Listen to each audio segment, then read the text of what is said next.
En el segundo día de movilizaciones, el presidente de la República, Guillermo Lasso, llamó nuevamente al diálogo para llegar a acuerdos con organizaciones sociales e indígenas. Esto tras los enfrentamientos que se dieron en Quito entre manifestantes y policías. Actos vandálicos se registraron en el centro de la capital. La marcha, protagonizada por organizaciones sociales, sindicales, de estudiantes y ciudadanos que cuestionan las políticas gubernamentales, estuvo marcada por enfrentamientos con la policía y actos vandálicos en el centro histórico de la capital. La concentración inició en el Instituto Ecuatoriano de Seguridad Social, ubicado en el centro norte de Quito. Avanzó por la calle Guayaquil y llegó a la Plaza de Santo Domingo. Hasta ese entonces no se habían registrado inconvenientes, pero un grupo de manifestantes con sus rostros cubiertos intentaron romper el cerco de seguridad ubicado en la calle Rocafuerte. Luego desprendieron adoquines para lanzarlos a la policía. Los uniformados respondieron con bombas lacrimógenas y despejaron la plaza a través del uso progresivo de la fuerza. El control se retomó en aproximadamente 15 minutos. En total, serían 37 los detenidos a nivel nacional en el marco del paro. Somos absolutamente respetuosos de quienes quieren manifestarse, siempre y cuando lo hagan pacíficamente, respetando los derechos de todos y cumpliendo con la ley. Y si mañana el desafío persiste, pues mantendremos el control de la policía y de las Fuerzas Armadas en carreteras, calles, plazas, ciudades, campos del Ecuador. Este fue el primer pronunciamiento del presidente de la República, Guillermo Lasso, en el marco de las manifestaciones que iniciaron el martes 26 de octubre. Se dio en la ceremonia de conmemoración del aniversario 101 de la creación de la aviación civil y Día de la Fuerza Aérea Ecuatoriana. Aquí insistió en el diálogo.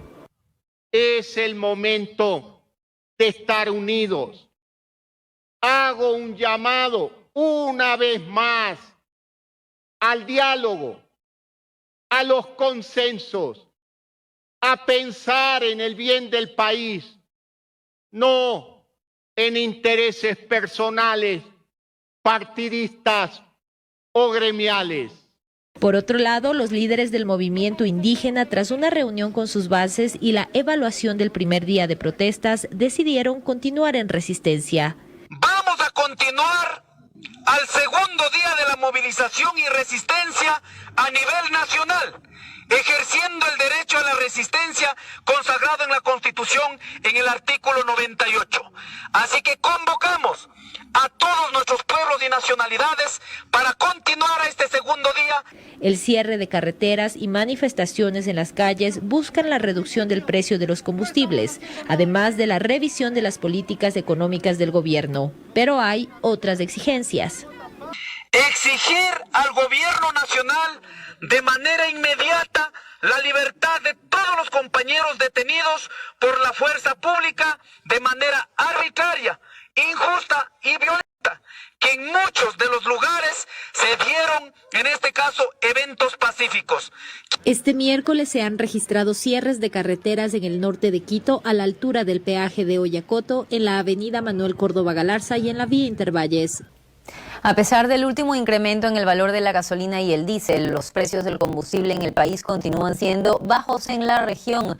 De acuerdo a Petroecuador, el precio de la gasolina en el país continúa siendo uno de los más bajos en la región. Y es que, por ejemplo, el valor del galón de combustible en Ecuador actualmente se encuentra en $2.55, pero en Perú el galón de gasolina está en 4,28, mientras que en Chile en 4,55, en Argentina 3,67 y en Brasil a $4,33. Pero ¿a qué se debe la diferencia de precios del combustible entre los países ya mencionados? Según el analista en petróleo Edmundo Brown, es porque se toma como referencia el precio del crudo internacional para fijar el valor local de los combustibles, sobre todo si en el Ecuador apenas se produce el 40%. Lamentablemente nosotros no tenemos una política de precios que obedezca a la disponibilidad y a las posibilidades que hay de preparar los combustibles en el Ecuador en cumplimiento de normas internacionales. Y al preguntarle si la diferencia de precios de la gasolina entre los países de la región se debe a los diversos impuestos y subsidios del combustible, aquí su respuesta. No, en todas partes tienen, inclusive en otras partes hay más impuestos a los combustibles. Nosotros tenemos un valor a los impuestos que no es muy alto. Está todavía dentro de las posibilidades de que se produzca el contrabando, y por eso es que nosotros tenemos contrabando al norte y contrabando al sur. Si bien es cierto, el incremento en el valor de la gasolina ocasionó descontento en algunos sectores de la sociedad, según Brown, la solución está en que Ecuador incremente la producción local de combustible. Que el país necesita este momento una definición exacta, el desarrollo industrial que quiere, el desarrollo comercial que quiere, y entonces en base de eso los precios se van a regular. Para un combustible conveniente a la economía nacional.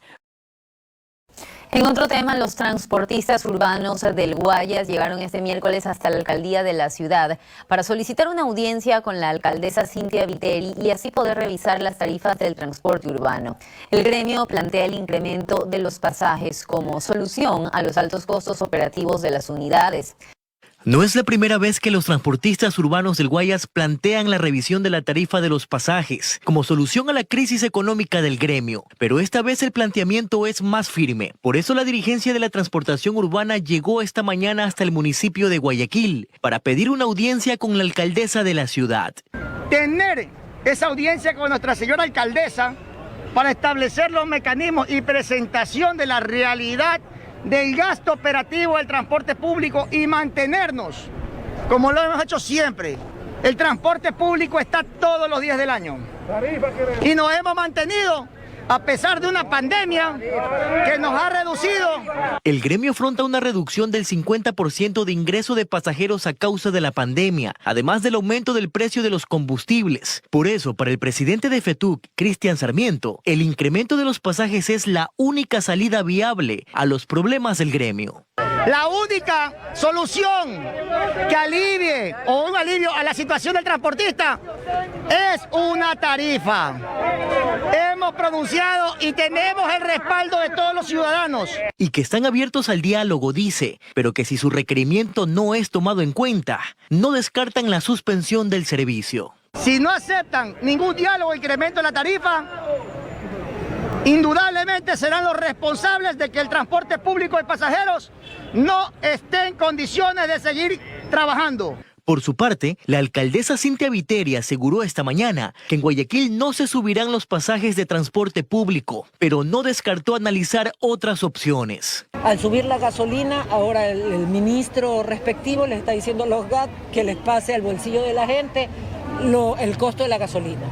Yo hablo solo por Guayaquil, nosotros no hemos contemplado subida de precio del pasaje en Guayaquil. En tanto que en la capital de la República, los transportistas también esperaban que se aumente el valor de los pasajes. Este miércoles así lo confirmó Jorge Llanes, principal de las operadoras de transporte urbano, quien aseguró que se ha llegado a un acuerdo con el Ministerio de Transportes y Obras Públicas para que dicho incremento entre en vigencia a partir del 15 de noviembre. Se expedirá el modelo tarifario para que entre en vigencia a través de los municipios y de esa forma entrará también en vigencia la tarifa que ayer el señor director de la Agencia Nacional de Tránsito los manifestaba. No obstante, el alcalde de Quito, Santiago Guarderas, dijo que el precio de los pasajes se mantendrá en 35 centavos. Por consiguiente, en el caso del Distrito Metropolitano, la tarifa de quienes cumplan los parámetros será de 35 centavos. Asimismo, a través de un tuit, el director ejecutivo de la Agencia Nacional de Tránsito ratificó que la competencia para establecer las tarifas de buses urbanos es exclusiva de las municipalidades. Para UCSG Noticias. Este jueves la Asamblea Nacional definirá quién es la nueva vicepresidente del Parlamento. Hasta el momento la única candidata es Yesenia Guamaní de Izquierda Democrática. UNES también presentará candidata.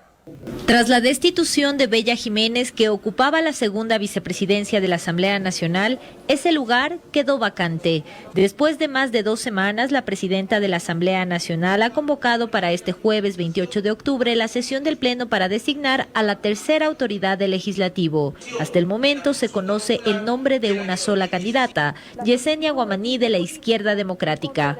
La Izquierda Democrática tiene un derecho sobre el espacio de la segunda vicepresidencia y Yesenia sería un gran nombre para ello.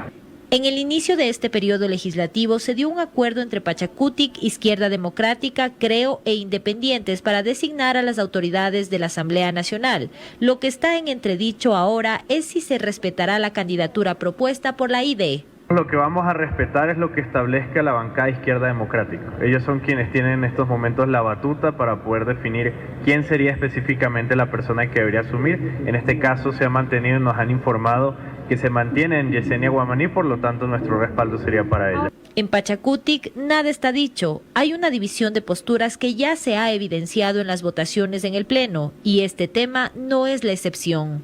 Hay voces al interior del movimiento que nos han pedido que evaluemos el acuerdo con la Izquierda Democrática y obviamente lo vamos a valorar, lo vamos a resolver. Hay voces que no están de acuerdo con el nombre al interior del movimiento, hay voces que han dicho que tenemos que respetar el acuerdo, entre eso por ejemplo estoy yo creo que hay que respetar el acuerdo.